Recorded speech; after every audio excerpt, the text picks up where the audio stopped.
Eh bien bonjour à toutes et à tous, ici The Marvelman. Aujourd'hui on se retrouve pour parler du casting de Avengers Doomsday. En effet, bon, je pense que ça n'a échappé à tout le monde. Marvel Studios a fait un live qui a duré vraiment pas mal de temps d'ailleurs, pour annoncer du casting officiel pour Avengers Doomsday. Je comptais donc profiter de cette vidéo pour récapituler un petit peu tout ça, et surtout en parler et parler pourquoi pas de quelques théories par rapport à ce film évidemment.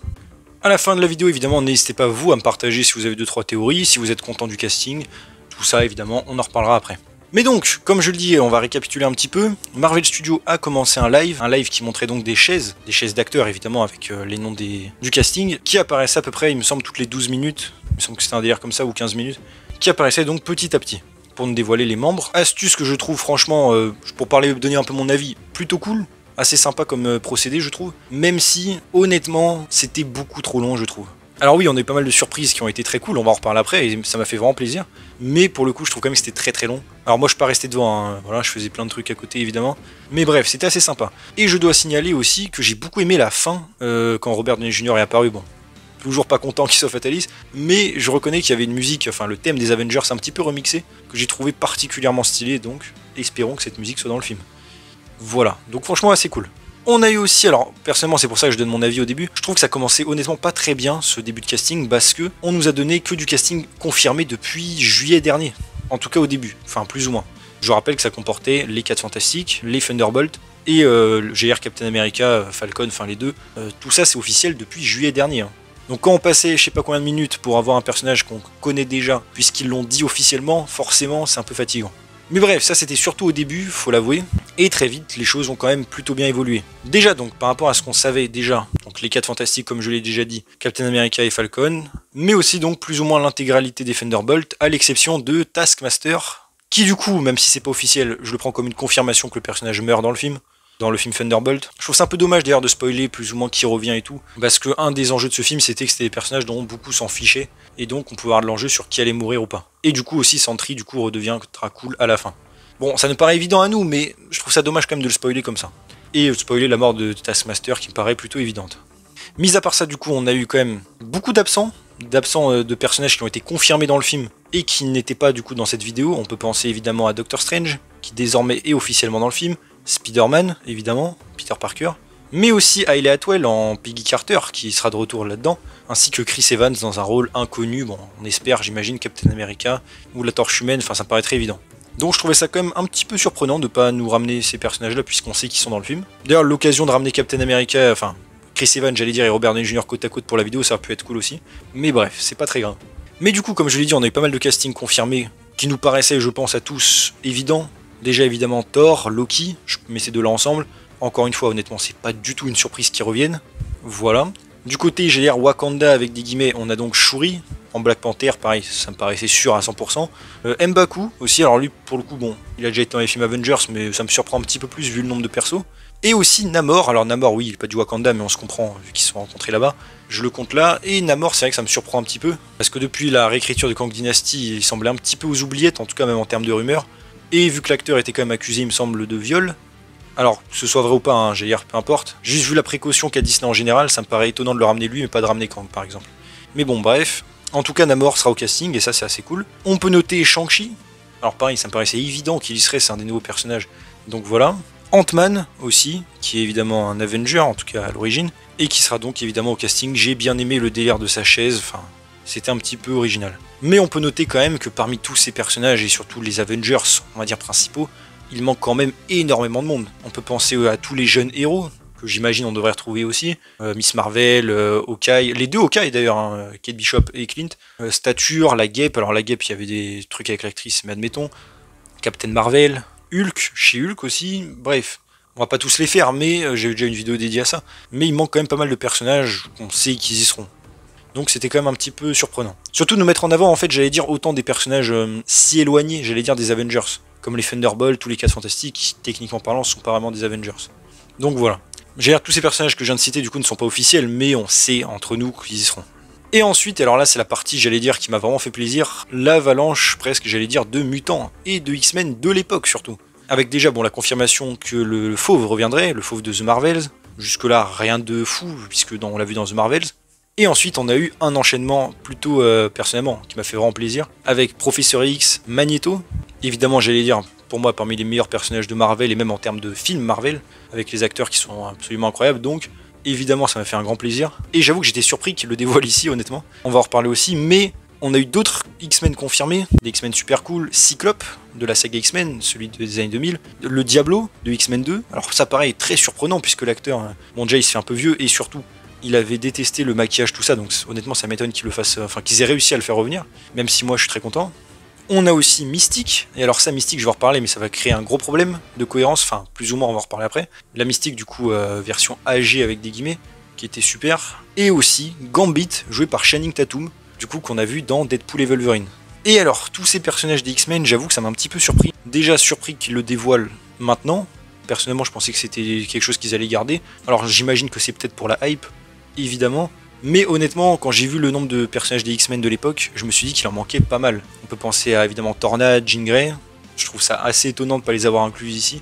Surtout quand on met Mystique, pour le coup, qui était moins importante. Wolverine et Deadpool. Bon, pour le coup, j'imagine qu'ils y seront, mais là, ils sont pas encore confirmés. J'imagine bien, pourquoi pas le Iceman de l'époque. Des personnages comme ça, Malicia, bref.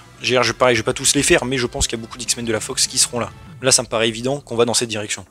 Il y a d'autres persos, c'est vrai, qui étaient éventuellement absents, même si pareil, pour moi c'est logique de ne pas les confirmer, comme les deux autres Spider-Man, peut-être les 4 Fantastiques, de l'époque je parle, Blade, Ghost Rider, tout ça, encore une fois, on verra. Mais honnêtement, je vous avoue que je suis assez surpris qu'on ait autant de personnages dans Avengers Doomsday, surtout des X-Men. Je pensais qu'ils allaient prendre plus leur temps et faire ça dans Secret Wars. Mais honnêtement, si on commence directement dans Doomsday, j'allais dire que la fête commence plus tôt, personnellement ça me fait plaisir. Donc, plutôt hypé, je dois l'avouer, pour ça. Même si j'ai quand même des réserves, hein, surtout en ce moment, je veux dire, chez Marvel Studios, que ce soit en termes de films ou même de séries avec Daredevil, qui pour l'instant est très loin du niveau de Netflix, même une très grosse déception personnellement.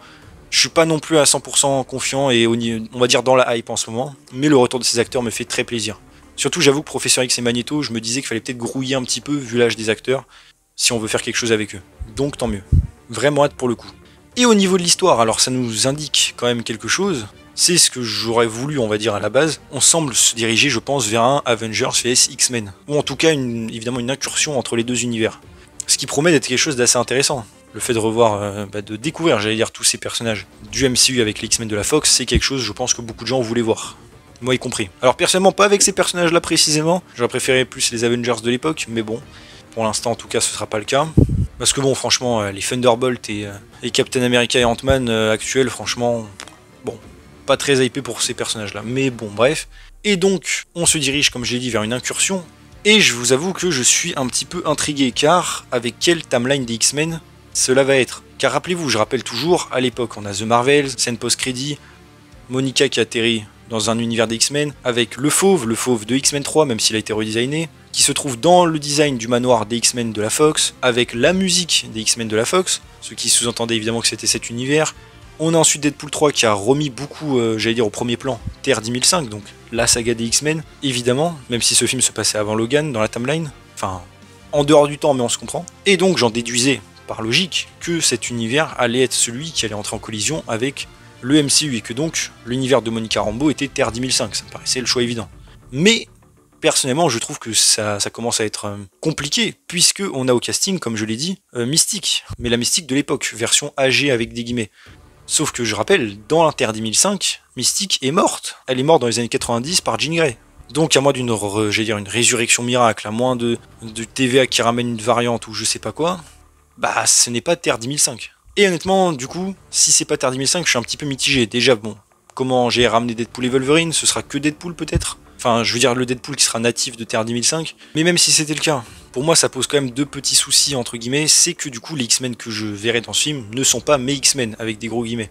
Dans le sens où oui, c'est les mêmes acteurs qui les jouent, mais ce ne sont pas les mêmes personnages. Le Wolverine de Deadpool 3, je n'étais pas attaché à lui car je ne le connais pas. Alors même si le personnage était assez attachant dans le film, il était très loin du niveau du Wolverine de la Fox. Et encore une fois, alors d'un côté, je suis pour et contre. Si c'est pas les X-Men de Terre 10005, ça empêche Marvel Studios, j'allais dire, de potentiellement gâcher les personnages ou de mal les utiliser. Donc, j'aurais qu'à me dire, c'est pas les mêmes versions, donc tant mieux. Mais en même temps, si c'est pas les mêmes versions, j'ai pas d'implication émotionnelle. C'est juste des personnages que je connais pas, qui ont le visage de ceux que je connais. Donc, vous voyez, dans les deux cas, je suis un petit peu mitigé. Parce qu'en soi, les X-Men de la Fox, j'allais dire, on peut les utiliser sans problème. Dans la timeline actuelle de leur époque, il y a que Mystique qui est morte. Tout le reste des personnages vont bien. en bonne santé, ont les bons pouvoirs, j'allais dire. Et au pire, oui, vous pouvez leur mettre les costumes classiques, mais ça change rien qu'ils soient de Terre 2005 ou pas. Donc voilà, personnellement c'est ça que je trouve un petit peu curieux. Après rien n'empêche qu'il y aura des incursions avec plein de monde, hein, c'est pas le problème. Ou que la Mystique soit d'un autre univers ou je sais pas quoi. Mais en tout cas voilà, le fait j'allais dire que Mystique soit au casting change la donne par rapport à Terre 2005. Donc encore une fois, j'imagine bien une incursion entre la Terre du MCU et la Terre d'X-Men, quelle qu'elle soit du coup, et qu'on ait une espèce de Battle World, ça me paraît évident, avec plus ou moins tout le monde. Après, tant qu'on y est, pourquoi pas nous faire d'autres mondes, comme les 4 Fantastiques de l'époque et d'autres choses comme ça qui arrivent. Mais ça promet quelque chose d'assez intéressant, et comme j'ai dit, je pense qu'on aura peut-être un petit clin d'œil, au moins un petit affrontement entre les X-Men et les Avengers. Alors s'il vous plaît, pas que ces Avengers là, parce que sinon le combat sera un peu pauvre, mais ça peut faire plaisir.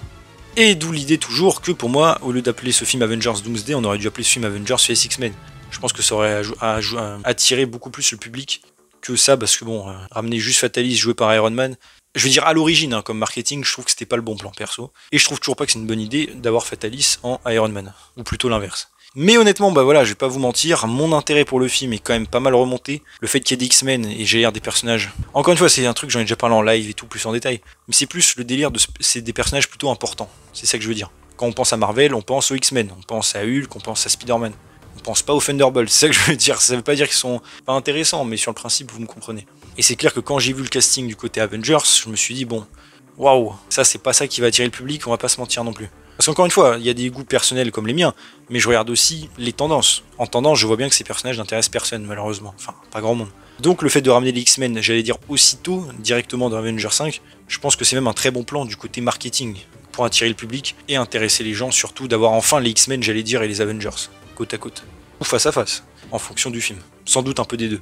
Mais donc voilà, j'allais dire, je vais pas tourner autour du pot non plus. Voilà donc pour ce qui est de l'annonce du casting. Comme j'ai dit, il manque pas mal de personnages déjà confirmés, mais aussi dont on se doute qu'ils seront dans le film. Donc je suis assez curieux, je pense même pareil, hein, comme j'ai dit, les X-Men, je pense qu'il y en aura d'autres. Hein. Ça me paraît très étonnant de pas ramener Jean Grey ou Tornade par exemple. Wolverine, lui, ça me paraît sûr qu'il y sera, enfin bref. Donc maintenant, comme j'ai dit au début, n'hésitez pas à me dire en commentaire qu'est-ce que vous pensez de tout ça. Qui est-ce que vous pensez qui sera d'autres au casting. Alors perso, j'ai déjà une vidéo dédiée, j'avais faite il y a pas mal de temps où je résumais un peu tous les persos, donc je vais pas m'éterniser ici. Mais dites-moi vous si vous avez une liste pareil de persos qui manquent. Est-ce que vous avez aimé le délire aussi par rapport au live, l'annonce, enfin la manière dont ça a été fait. Moi je trouve que c'était sympa mais un peu trop long. Et aussi comme je dis, j'ai pas trop aimé le fait de nous rappeler, j'allais dire la moitié des persos qui sont confirmés depuis genre presque un an. Je trouvais que c'était un peu débile. Mais bon, est-ce que vous auriez aimé garder des surprises par exemple? Par exemple la Professeur X, Magneto, Cyclope. Je sais que ces personnages s'apprécient. Est-ce que vous auriez préféré qu'on garde la surprise ou qu'on les annonce avant? Comme je dis, en vrai, s'ils ont un rôle vraiment important dans le film et que c'est pas juste des petits caméos comme dans Deadpool ou No Way Home pour les autres, autant les annoncer au casting. Moi, je pense que ça, comme ça annonce quand même du lourd, ça ramène le public et on peut en garder quelques-uns qu'ils n'ont pas dévoilés comme maintenant, comme surprise. Vous voyez ce que je veux dire? On peut faire un mix des deux, quoi. Donc personnellement, c'est vrai que pour moi, ça marche plutôt bien parce que du coup, ma hype est un peu relancée en ces temps difficiles, j'allais dire, au sein de Marvel. Mais bon, franchement, assez curieux et vraiment content de revoir les X-Men de la Fox, quoi. Et j'avoue que franchement, Diablo, pour le coup, me surprend vraiment beaucoup. Donc voilà, personnellement, super chaud et hâte de voir le film. En tout cas, j'espère que la vidéo vous a plu. Si c'est le cas, n'hésitez pas à vous abonner, liker, commenter, partager, activer la cloche, à me suivre sur mes réseaux sociaux et mon Scar, en description. Et on se retrouve bientôt pour une nouvelle vidéo. Salut tout le monde.